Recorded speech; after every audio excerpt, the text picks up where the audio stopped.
3 might be remembered for the studs who fantasy owners benched than the players who put up big numbers.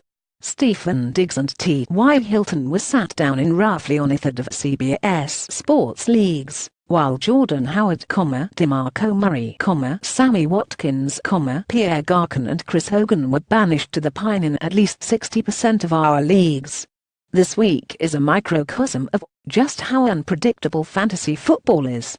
Case Keenum will finish as a top 10 quarterback and Blake Bortles will be top 5. If you benched studs, hopefully you still made it out of the week with a win.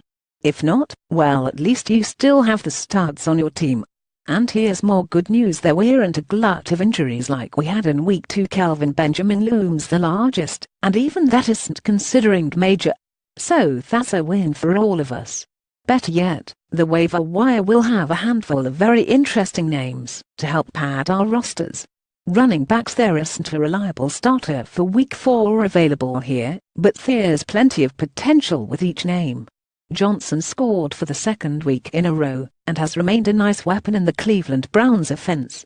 However, Hess also averaged 8 touches and 68.0 total yards per game. His numbers will stink if he doesn't score. That also goes for Kamara, who's averaging even fewer touches and yards per game than Johnson. The guys to hone in on with the idea of stashing are Smallwood and Foreman. On the same week Darren Sproles went down with a hand injury. Smallwood had a team-high 13 touches for 80 total yards. If Sproles' wrist injury is serious, Smallwood is a cinch to see a lot of playing time, even if he has to share with LeGarrette Blount. Foreman too will share with Lamar Miller.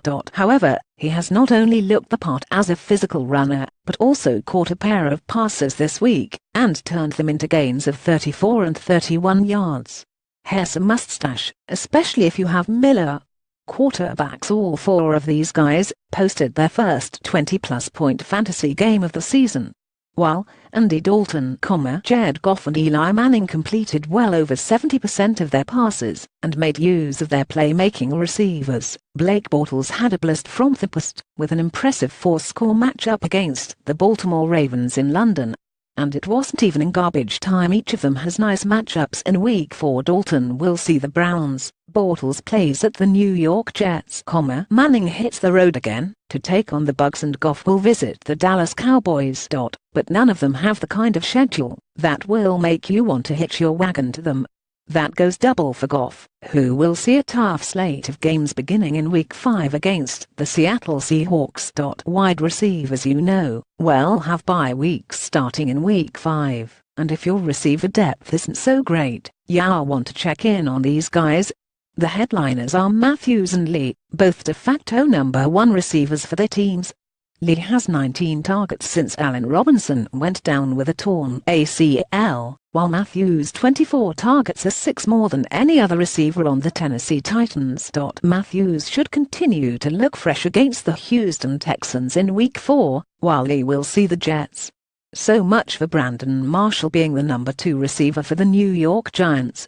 Shepard has outperformed Marshall in every game for Big Blue this year, and he only has 2 more targets than the 12-year veteran. There's some staying power with him as a potential number 3 receiver from week to week, at least until the Giants unearth the running game. Anderson and Gabriel are similar players in that they're both fast, big play guys. That was on display in week 3, when Anderson caught a 69-yard score, and Gabriel made good on a touchdown from 40 yards out. They're not expected to do this every week, but anytime they're in a favorable matchup, especially one expected to be high-scoring, they're worth taking a chance on as a flex or bye-week replacement. They're also nice DFS options.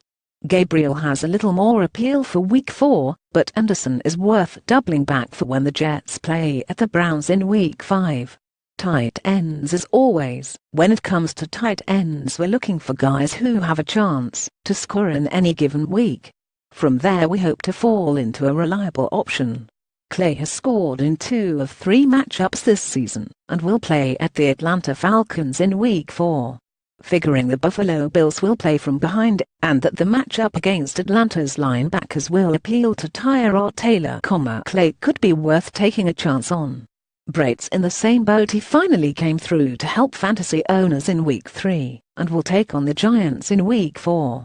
New York has allowed a touchdown to a starting tight end in each game this season, so Brait's potential for another innings and visit is pretty strong.